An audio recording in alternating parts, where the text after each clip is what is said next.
Hello students, कैसे हैं आप सब।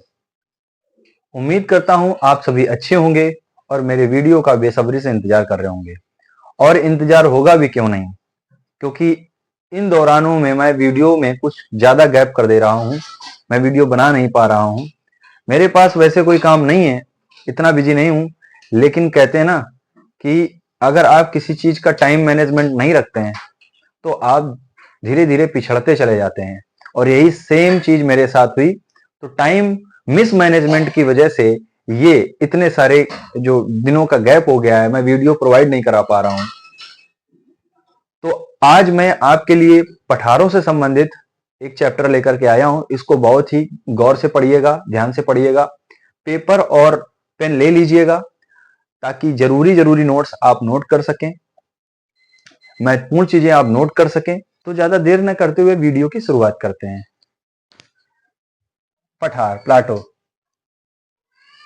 ऐसी उच्च भूमि जिसका शिखर सपाट एवं विस्तृत हो परंतु किनारे यानी क्लिफ काफी तीव्र ढाल वाले हों, पठार कहलाता है। आप समझ गए होंगे कि पठार क्या है। ऐसी उच्च भूमि यानी कि जो हाइट में हो, उच्च भूमि हो, टापू टाइप का, जिसका शिखर सपाट हो। शिखर कैसा हो? सपाट, यानी पर आप वहां पर आराम से खड़े हो सकते हैं, आपको कोई तनाव ना हो, आराम से। अनइवन जगह नहीं होती, इवन जगह होती है, ऐसा उसको सपाट बोल रहे हैं। एवं विस्तृत यानी कि बहुत बड़ी जगह में हो, परंतु किनारे जो होते हैं उनके वो काफी तीव्र ढाल वाले हों। अगर आपको एरिया दिख रहा है, जैसे ये मान लीजिए, ये कैसा एरिया है, मैंने एक आपको पठार बनाने की कोशिश करी है जिसमें यहां से आप चढ़ सकते हैं और एक जो हिस्सा दिख रहा है वो काफी तीव्र ढाल वाला है। यहां पर अगर डायरेक्टली अगर आपका पैर फिसल जाए तो आप यहां नीचे गिर जाएंगे, लेकिन ऊपर का हिस्सा सपाट दिख रहा है, यानी कि समतल है ना, यानी कि मेज के जैसे।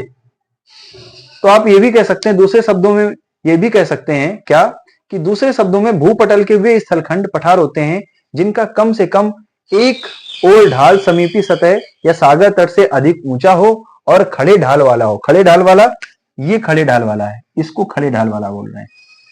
ये खड़े ढाल वाला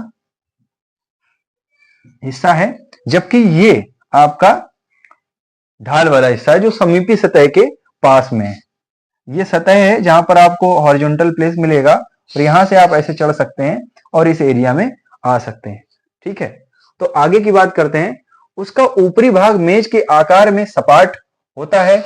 उनकी ऊंचाई कुछ भी हो सकती है, लेकिन ये प्रायः 300 से 1000 मीटर तक ऊंचे हो सकते हैं।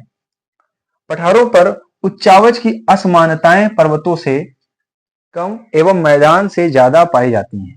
अगर हम पर्वतों के बारे में बात करें तो पर्वतों से कम जबकि मैदानों से ज्यादा पाई जाती हैं इन पठारों की उच्चावच अमाउंट। पठारों का वर्गीकरण किया गया है। पठारों का वर्गीकरण कई कारणों से किया जाता है। नंबर 1 पढ़ रहे हैं। निर्माण की प्रक्रिया के अनुसार पठारों को 2 भागों में बांटा जा सकता है। नंबर 1, अंतर्जात शक्तियों द्वारा उत्पन्न पठार तथा बहिर्जात शक्तियों द्वारा उत्पन्न पठार। तो नंबर 1 क्या है? अंतर्जात शक्तियों द्वारा उत्पन्न पठार।